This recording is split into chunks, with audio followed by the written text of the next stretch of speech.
तो नमस्कार दोस्तों, कैसे हैं आप लोग। उम्मीद करता हूं कि बढ़िया होंगे, एकदम स्वस्थ होंगे, मस्त होंगे। तो आज के इस वीडियो में पढ़ाने वाला हूं आपको कूलाम का नियम। इसके पिछले वीडियो में हम लोग पढ़ लिए थे आवेश क्या होता है, आवेश का क्वांटीकरण क्या होता है, आवेश संरक्षण का नियम क्या होता है। आवेश की प्रॉपर्टी मैं अभी नहीं पढ़ा रहा हूँ क्योंकि इसको बाद में पढ़ाऊंगा। पहले हम लोग पढ़ रहे हैं कूलाम का नियम। तो कूलाम का नियम क्या होता है इसको ध्यान से देखेंगे। देखिए, हेडिंग लगा लीजिए, कूलाम का नियम। कूलाम का नियम। देखिए, कूलाम का नियम जो है वो किसी भी दो आवेशों के मध्य लगने वाले बल के लिए दिया गया है। ठीक है, इन्होंने क्या बोला था कि अगर दो आवेश हैं, यहाँ पे एक आवेश है Q1 और यहाँ पे एक आवेश है Q2 और इन दोनों आवेशों के बीच की दूरी R हो, तो मैं बताया था कि दो आवेश, अगर दो समान आवेश होते हैं तो इन दोनों के बीच में प्रतिकर्षण होता है और दो विपरीत आवेश होते हैं तो इन दोनों के बीच में आकर्षण होता है। यानी कि दो आवेश हैं तो उनके बीच में एक बल लगता है जिसको हम बोलते हैं स्थिर बाधित बल, और ये बल तभी लगता है जब दोनों आवेश स्थिर होते हैं। ठीक है, तो कूलाम ने बताया था ना कि इन दोनों के मध्य जो बल लग रहा है वो कितना लग रहा है, ये हम लोग देखेंगे। ठीक है, हम तो पता है कि इन दोनों के बीच में बल लगेगा, लेकिन कितना लगेगा ये हमें नहीं पता है, इसको बताया था कूलाम ने। तो इस नियम में हम यही पढ़ेंगे कि इन दोनों के बीच में कितना बल लगेगा, उस बल का परिमाण कितना होगा। तो ध्यान से देखिए, सबसे पहले कूलाम ने क्या बताया था। कूलाम ने एक्सपेरिमेंट किया। बेसिकली कूलाम ने क्या किया, एक एक्सपेरिमेंट किया। ये एक प्रायोगिक तौर पर बताया गया था कि अगर दो आवेश लेते हैं तो इनके बीच में जो लगने वाला बल होता है ना, वो इन दोनों आवेशों के परिमाण के गुणनफल के समानुपाती होता है। यानी कहने का मतलब क्या है कि जैसे जैसे इन दोनों आवेशों के परिमाण को बढ़ाया जाएगा ना, जैसे मान लो इन दोनों आवेशों का परिमाण शुरू में एक था, तो जो बल लगने वाला था उसके हिसाब से एक होगा। जैसे जैसे इसके बीच में लगने दोनों आवेशों के मान को बढ़ाएंगे, जैसे मान लो 2 से 1 से 2 कर दिया, 2 से 3 कर दिया, जैसे जैसे इस आवेश के परिमाण को हम लोग बढ़ा रहे थे ना, तो इन दोनों के मध्य लगने वाले बल का मान भी बढ़ रहा था।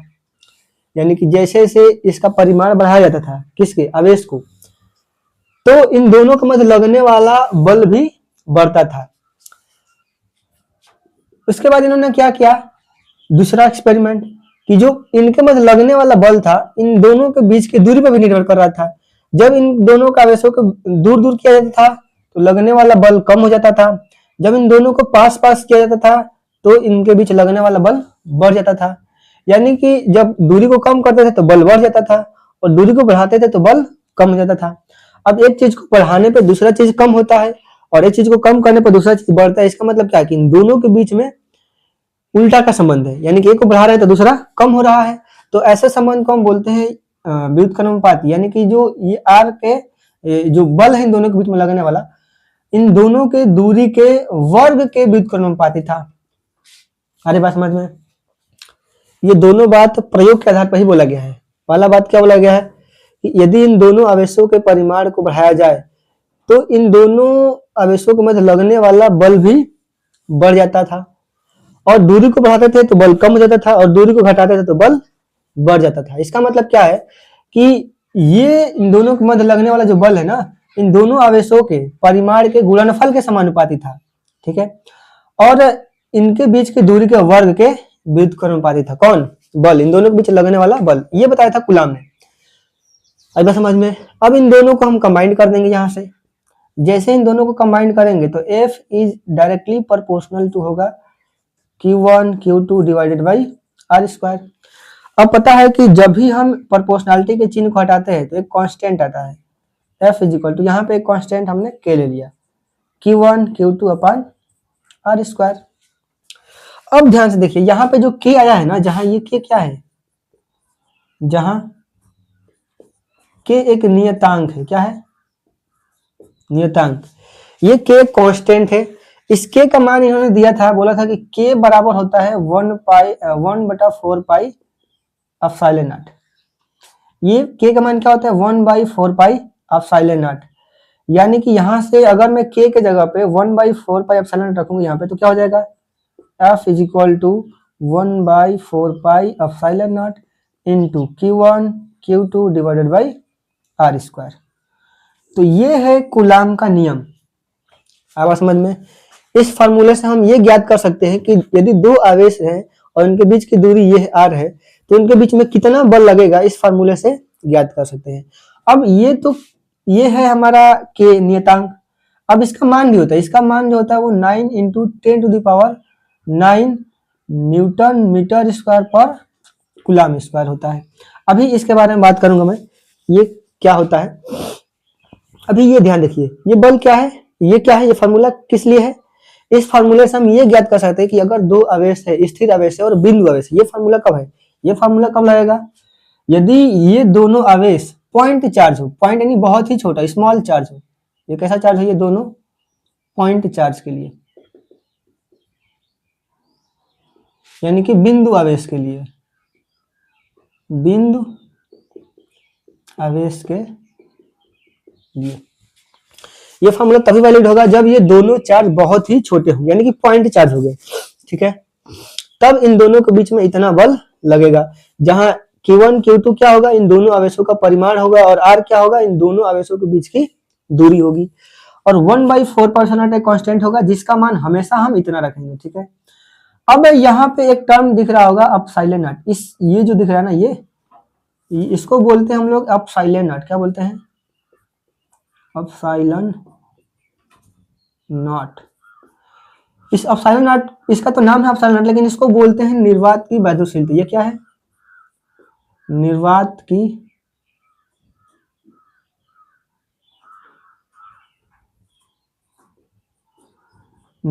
वैद्युतशीलता, निर्वात की विद्युतशीलता।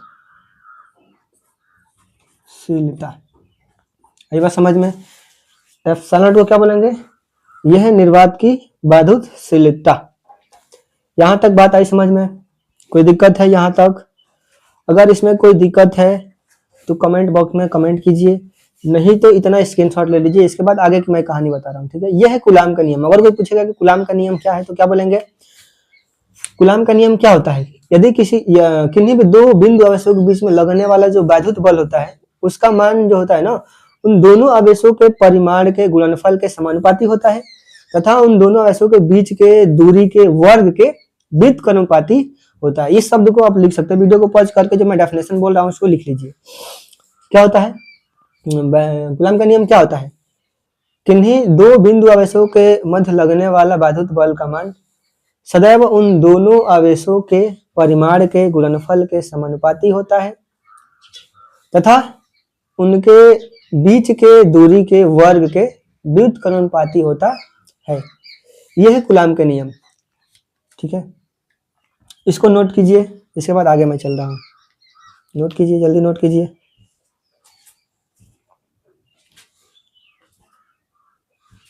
चलो मिटा दो। एक फार्मूला हमें मिल गया यहाँ से, F बराबर 1/4 pi epsilon not Q1 Q2 upon R square. यह है फार्मूला।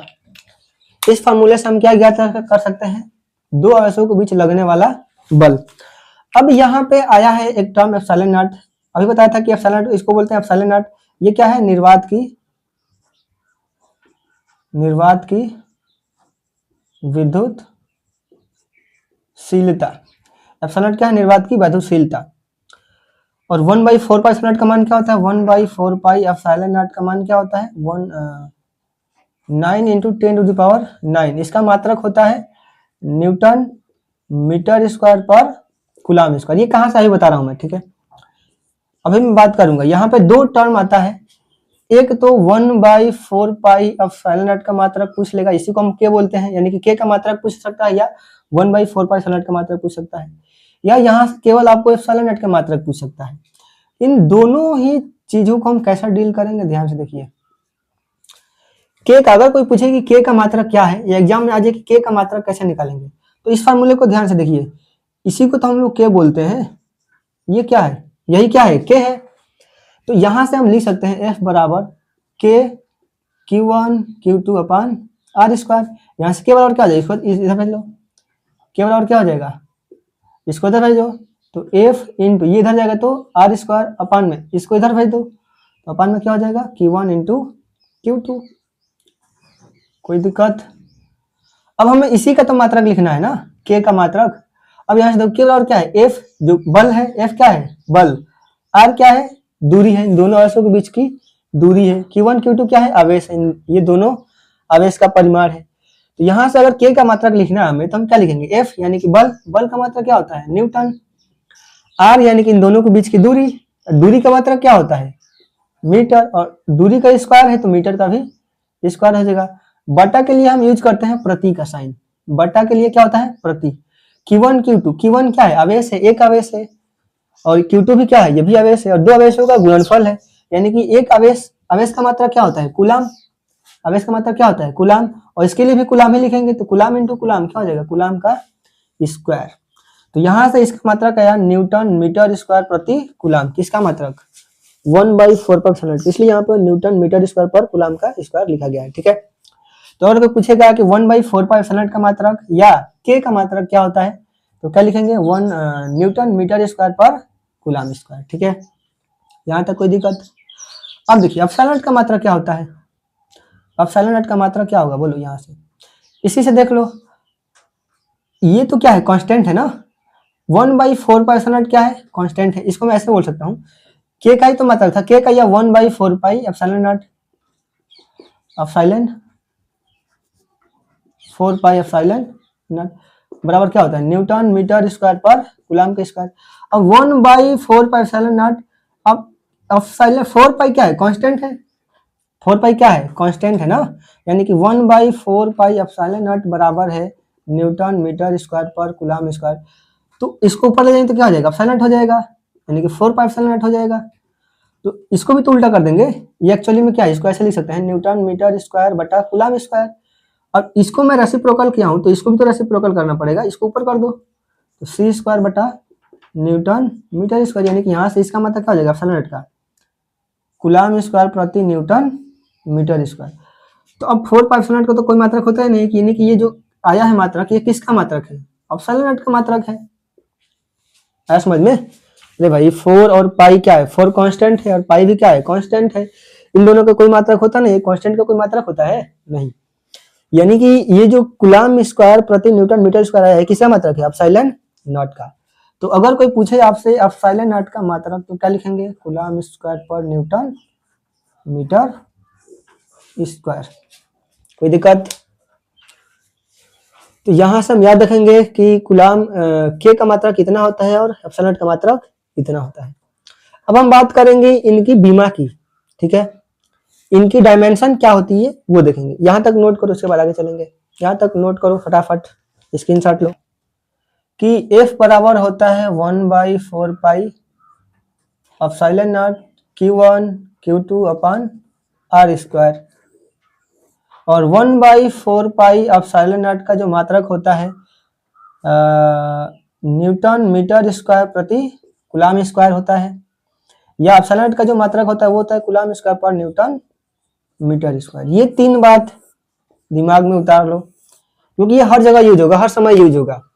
अब हम बात करेंगे इसकी बीमा की, 1/4 एप्सिलॉन नॉट की बीमा क्या होगी, एप्सिलॉन नॉट की बीमा क्या होगी, यानी कि के की बीमा, ये क्या है यही तो के है, 1/4 एप्सिलॉन नॉट यानी कि के एप्सिलॉन नॉट है, यानी क्या होता है ये के होता है। अब हम बात करेंगे कि इसकी बीमा क्या होगी, यानी कि 1/4 पाई एप्सिलॉन नॉट की बीमा कैसे निकालेंगे, फार्मूला से निकालेंगे। इसका फार्मूला क्या है, सॉरी मात्रक क्या है, मात्रक क्या है, मात्रक बोलो इसका न्यूटन मीटर स्क्वायर पर कूलाम का स्क्वायर, बोलो। अब न्यूटन यानी क्या है बल, ध्यान से देखिए बल बराबर क्या होता है द्रव्यमान गुणे त्वरण, यानी कि बल का बीमा क्या हो जाएगा, द्रव्यमान के लिए हम क्या लिखते हैं, द्रव्यमान के लिए m लिखते हैं, त्वरण का बीमा क्या होता है, त्वरण यानी क्या होता है मीटर पर सेकंड स्क्वायर होता है त्वरण का मात्रक, मीटर के लिए l लिखते हैं और समय के लिए t⁻⁻2, यानी कि ml t⁻⁻2 हो जाएगा बल का बीमा। बल का बीमा क्या हो जाएगा ml t⁻⁻2, यानी कि बल का बीमा हम लिखेंगे यहाँ पे ml t⁻⁻2 इंटू m यानी कि मीटर है, मीटर का बीमा क्या होता है l, मीटर यानी लंबाई है ना, लंबाई की बीमा क्या होती है l, और मीटर का स्क्वायर यानी कि l का स्क्वायर अपान में कुलाम यानी कि आवेश, आवेश का बीमा क्या होता है, क्यू बराबर क्या होता है आई इंटू टी। तो क्यू यानी कि आई यानी कि धारा, धारा के लिए ए का सिंबल होता है, करंट का सिंबल क्या होता है बीमा ए, और टी का समय का टी होता है। और यहाँ पे कुलाम का स्क्वायर है तो इसका भी स्क्वायर हो जाएगा, यानी कि ए स्क्वायर इंटू टी स्क्वायर हो जाएगा। यहाँ तक कोई दिक्कत। बल का बीमा क्या होता है एम एल टी के पावर -2, यहाँ से आया। बल बराबर द्रव्यमान गुणित त्वरण, और बल का द्रव्यमान का बीमा होता है एम, और त्वरण का होता है एल टी के पावर -2, यहाँ से आया। और क्यू बराबर होता है आई इंटू टी, धारा का बीमा होता है ए और समय का बीमा होता है टी।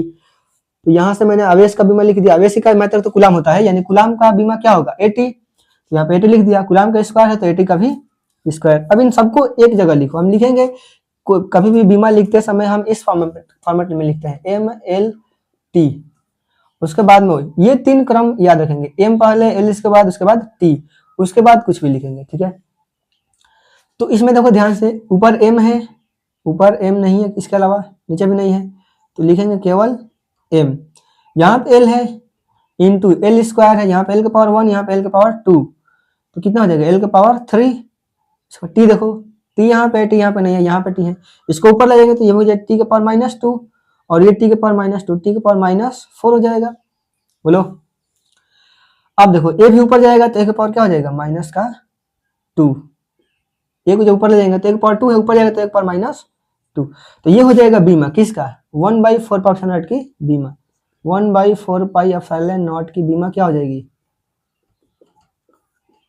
एम एल टी के power M L Q T के पावर -4 ए के पावर -2। कितना है समझ में, ये क्या हो जाएगी 1/4 पाई एप्सिलॉन नॉट की बीमा, dimension of 1/4 pi epsilon not, या कांस्टेंट के, इसी को बोलते हैं कांस्टेंट के की बीमा क्या हो जाएगी एम एल क्यू टी के पावर -4 ए के पावर -2। इसको नोट करो यहाँ तक फटाफट, जल्दी नोट करो, इसके बाद आगे चलेंगे। नोट कर लिए, मिटा दो। अब देखो यहाँ से हम इसका बीमा निकालेंगे, यहीं से निकालेंगे इसका बीमा। अच्छा बताओ, ये तो कांस्टेंट है, कांस्टेंट का बीमा होता नहीं है, बताओ यहाँ तक दिक्कत है कोई 1/4 पाई, इसको हम रिमूव कर सकते हैं यहाँ से, इसका कोई बीमा होगा नहीं, यानी कि 1/एप्सिलॉन का बीमा ही तो हमें मिला। ये जो बीमा है वो किसका है 1/एप्सिलॉन का बीमा है, यानी कि यहां से मैं इसको ऐसा लिख सकता हूं एम एल क्यू टी के पावर -4 ए के पावर -2, ये 1/एप्सिलॉन की बीमा है। तो एप्सिलॉन की बीमा क्या हो जाएगी, एप्सिलॉन की बीमा क्या हो जाएगी 1/एप्सिलॉन बराबर इतना है, तो एप्सिलॉन बराबर क्या हो जाएगा, इसको ऊपर कर देंगे तो इनका पावर भी क्या हो जाएगा निगेटिव हो जाएगा, पावर भी चेंज कर देंगे, यानी कि इसका पावर 1 है तो -1 हो जाएगा, -1 हो जाएगा, इसका पावर प्लस में, जिसका पावर बस निगेटिव कर देंगे, पावर चेंज कर देंगे। तो इसका पावर +1 था तो -1, इसका पावर +3 था तो -3 हो जाएगा, एल का पावर -3 हो जाएगा, इसका पावर माइनस में था तो प्लस में हो जाएगा, टी के पावर +4, और ए के पावर माइनस में था तो प्लस में हो जाएगा। तो ये हो जाएगा एप्सिलॉन नॉट का बीमा। आ समझ में, कोई दिक्कत नहीं समझ में आई है, कहाँ से आया, अरे भाई देखो यहाँ पे इसको मिटा दूं मैं, देखो ये कहाँ से आया अभी दिखा रहा हूँ मैं तुम लोगों को, ध्यान से, कोई जल्दी नहीं है मेरे पास, बहुत समय है। देखो हमें पता है कि एप्सिलॉन नॉट का मात्रक होता है, देखो यहाँ से एप्सिलॉन नॉट का मात्रक क्या होता है कूलम स्क्वायर प्रति न्यूटन मीटर स्क्वायर। कूलम के लिए क्या होता है, कूलम यानी कि आवेश का मात्रक है, तो कूलम के लिए क्या होता है, कूलम यानी आवेश का बीमा क्या होता है 80 होता है। कूलम का स्क्वायर है तो ए स्क्वायर टी स्क्वायर बटा में, अभी बताया न्यूटन किसका मात्रक है बल का, बल का बीमा क्या होता है एम एल टी के पावर -2 और इंटू में मीटर स्क्वायर लंबाई का बीमा है, यानी कि एल स्क्वायर, सबको ऊपर ले जाओ, एम ऊपर जाएगा तो -1, एल यहाँ पे, एल के पावर 3 हो जाएगा, और ऊपर जाएगा तो -3 हो जाएगा। टी है यहाँ पे, टी यहाँ पे है, टी को ऊपर ले जाएंगे तो प्लस हो जाएगा ना, ये टी माइनस में है और ये टी प्लस में है, टी के पावर 2, तो इसको ऊपर ले जाएंगे जब, तो टी के पावर 2 प्लस में और टी के पावर 2 प्लस में कितना हो जाएगा, टी के पावर 4 प्लस ही में होगा, और ये ए के पावर 2। आया समझ में, बोलो कोई दिक्कत, अगर कहीं दिक्कत है तो कमेंट बॉक्स में लिखिए उस दिक्कत को, अन्यथा इसको नोट कीजिए। हो गया, मिटा दो, चलो।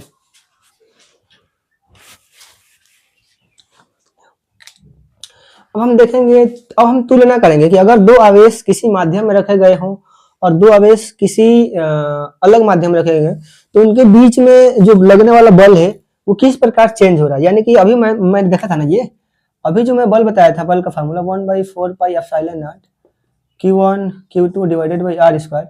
अभी यहाँ पे जो एप्सिलॉन नॉट क्या था, ये एप्सिलॉन नॉट क्या था, निर्वात का वैद्युतशीलता था। किसकी वैद्युतशीलता था, निर्वात की।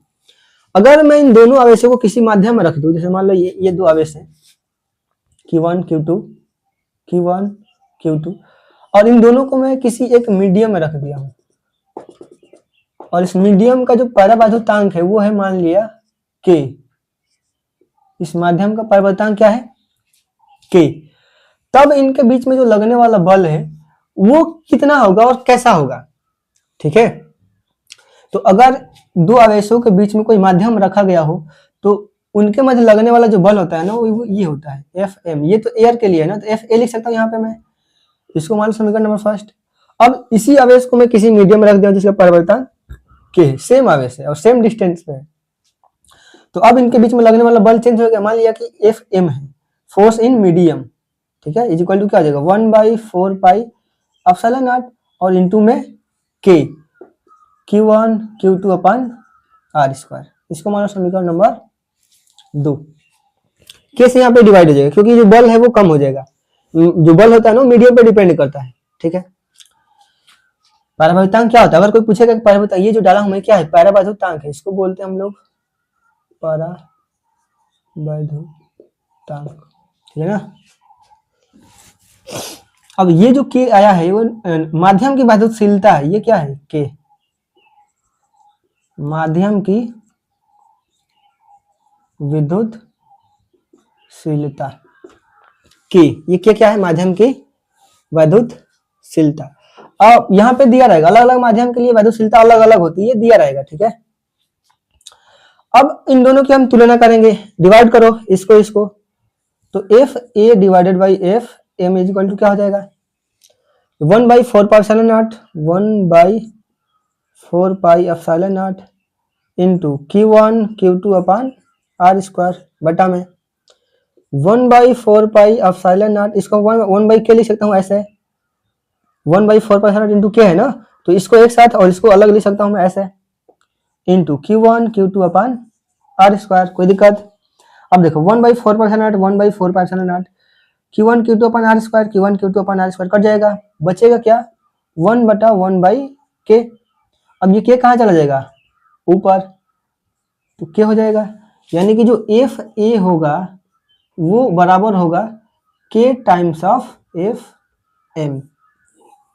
इसका मतलब क्या है, इसका मतलब क्या है समझिए, इसका मतलब यह है ना कि अगर कोई आवेश, दो आवेश माध्यम में रखे गए हैं जिसका परावैद्युतांक K है, तो उस माध्यम में लगने वाला जो बल है ना वो Fm जो है, वो Fa बाई K हो जाएगा, यानी कि K गुना कम हो जाएगा। K क्या है, इस माध्यम का वैद्युतशीलता। तो अगर किसी आवेश को माध्यम में रखा गया है जिसकी वैद्युतशीलता K हो, तो उस माध्यम में जो लगने वाला बल होगा ना वो निर्वात में लगने वाले बल का K टाइम्स कम हो जाएगा, यानी इतना गुना कम हो जाएगा। है समझ में आ रहा है कि नहीं समझ में।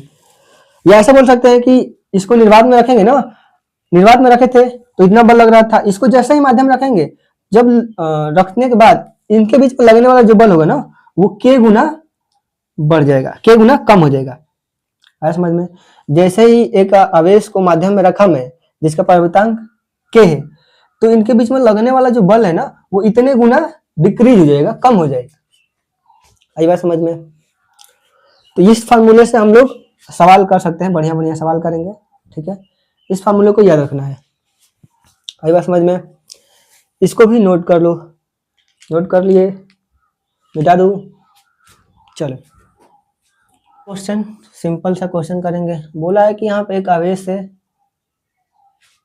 दो आवेश है यहाँ पे, इन दोनों आवेशों के बीच की दूरी है वो 3 मीटर है। कितना मीटर है, 3 मीटर। और यहाँ पे आवेश है 2 कूलाम और यहाँ पे आवेश है -4 कूलाम। शुरू में बोला है ना कि ये दोनों जो माध्यम है, ये दोनों जो आवेश है ये एयर में रखे गए हैं, शुरू में कहाँ रखे गए हैं? एयर में, हवा में। इसके बाद इनको इसी सेटअप को उठा के किसी एक माध्यम में रख दिया गया है। यहाँ से मैंने उठाया इसको और किसी एक मीडियम में रख दिया, सेम आवेश और सेम सेटअप के साथ। यहाँ पे 3 मीटर दूरी है, ये 2 कूलाम है और ये माइनस का 4 कूलाम है। बोल रहा है ना कि इनके बीच में जो लगने वाला बल है वो कितना गुना कम हो जाएगा। यहाँ पे जो लगने वाला बल है ना, क्वेश्चन क्या है, पूछा क्या है सवाल, बोला है कि यहाँ पे जो बल लग रहा था, यहाँ का जो बल होगा इसकी तुलना में कितना गुना कम होगा या अधिक होगा। यहाँ पे जो बल लगेगा इन दोनों आवेशों के बीच में वो कितना गुना अधिक होगा इससे या कितना गुना कम होगा। ऐसा समझ में। ये एफ ए, यहाँ पे एफ पूछा गया कि एफ ए जो होगा या एफ एम जो होगा वो ए से कितना गुना अधिक होगा या कितना गुना कम होगा। अधिक होगा कि कम होगा, होगा तो कितना होगा। ठीक है, आया क्वेश्चन समझ में। अब करते हैं।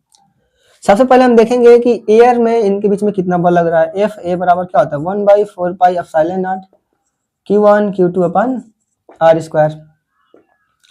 1/4 पाई एप्सिलॉन नॉट का मान क्या होता है, 9 गुणे 10 के पावर 9 गुणे Q1 कितना है 2 कूलाम, Q2 कितना है 4 कूलाम।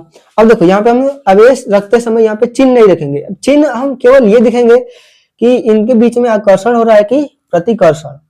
जब भी हम बल कैलकुलेट करेंगे ना, फोर्स कैलकुलेट करेंगे, तो ये जो चार्ज दिया रहेगा ना प्लस माइनस में, हम वो चिन्ह कंसीडर नहीं करेंगे, साइन कंसीडर नहीं करेंगे। साइन बस इसलिए है कि हम ये ज्ञात कर पाए कि जो बल लग रहा है वो आकर्षण है कि प्रतिकर्षण है। ठीक है, इसके अलावा और इसका कोई यूज नहीं है। तो अब बताओ इनके बीच में कैसा बल लगेगा, आकर्षण और प्रतिकर्षण, एक प्लस और एक माइनस, यानी कैसा बल होगा, अट्रैक्शन फोर्स होगा। ठीक है, अपन आर स्क्वायर, आर कितना है, दोनों के बीच की दूरी कितनी है 3 मीटर, तो 3 का स्क्वायर कितना हो जाएगा 9। कटा दो इसको, 9 से 9 कट गया, 4 दूनी के 8 गुणे 10 के पावर 9 न्यूटन। यानी कि जो एयर में फोर्स लगेगा इन दोनों आवेशों के बीच में कितना लगेगा 8 × 10⁹ न्यूटन। ये बहुत ज्यादा फोर्स है क्योंकि ये कूलाम में दिया गया है, माइक्रो कूलाम में देना चाहिए हमें, माइक्रो कूलाम में दिया होता तो और कम आता बल। इसको मान लो इक्वेशन नंबर फर्स्ट, यानी कि जो एयर में बल लग रहा है ना वो इतना लग रहा है। अब पूछा है कि माध्यम में रखा गया है, जैसे इसको माध्यम में रखा तो इनके बीच में कितना बल लगेगा। माध्यम का पाइपदान सॉरी माध्यम का पाइपदान नहीं दिया था मैं, आई एम रियली सॉरी, कोई नहीं अभी दे रहा हूं मैं। के बराबर दिया है 2, इसका कोई मात्रक होता नहीं है। के कितना दिया है 2। अब बोला है कि ये जो माध्यम में रखा गया इन दोनों आवेशों को, तो इनके बीच में अब कितना बल लगेगा, तो ये जो बल लगेगा वो कितना गुना अधिक होगा या कम होगा, वही हमें निकालना है। तो अभी मैं फार्मूला बताया था, अब इसके आगे अब कैलकुलेट नहीं करना। अभी बताया था कि एफ एम बराबर क्या होता है, एफ एम बराबर क्या होता है, एफ ए बाई के, ये होता है। एफ एम बराबर क्या होता है, एफ ए बाई के। तो एफ एम कितना होगा बोलो, एफ ए एयर में कितना आया था 8 × 10⁹ अपान के क्या है माध्यम का पारवर्तांक, इस माध्यम का पारवर्तांक कितना है 2 / 2 कर दो, कर देगा कितना हो जाएगा 4 × 10⁹ न्यूटन। अब बताओ ये बल जो है इसका कितना गुना है, एफ एम जो है 4 × 10⁹ न्यूटन।